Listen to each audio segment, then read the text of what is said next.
Thank you, Chairman Bilirakis. The COVID-19 public health crisis exposed serious vulnerabilities in our critical manufacturing supply chains, vulnerabilities that harmed our efforts to combat COVID-19 and its economic fallout. Ask any doctor, nurse, or essential worker who needed personal protective equipment during the height of the COVID-19 pandemic. Ask any assembly line worker, manufacturer, or startup who did not have enough semiconductors essential to produce critical products and consumer electronics.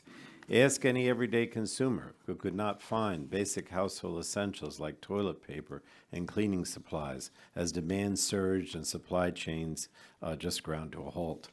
So last Congress, congressional Democrats took bold action to strengthen our manufacturing base, bolster supply chains, create good-paying jobs for American workers, unleash innovation, and lower costs for consumers.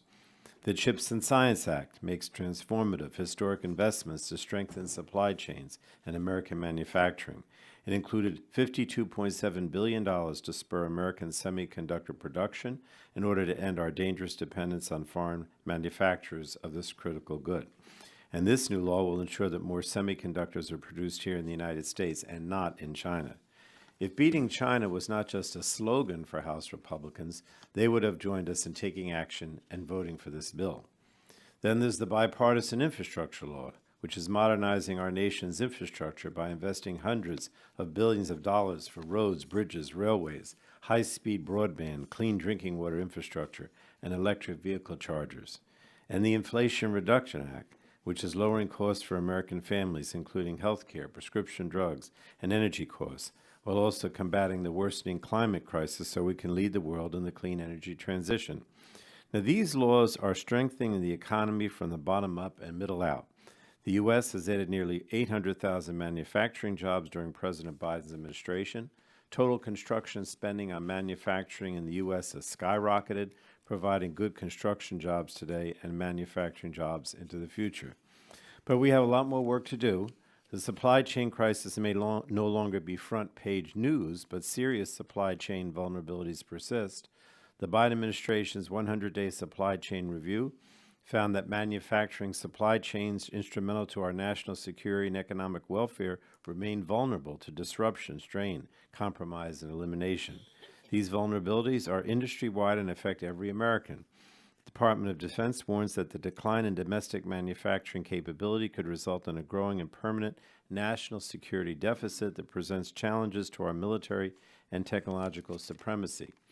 Fortunately, Representatives Blunt, Rochester, Dingell, Kelly, and Wild have introduced the Supply Chains Act, legislation that builds on their bipartisan supply chain work from last Congress. As Representative Lisa Blunt Rochester has already explained, this vital legislation improves supply chain resilience and strengthens our nation's economic vitality and national security.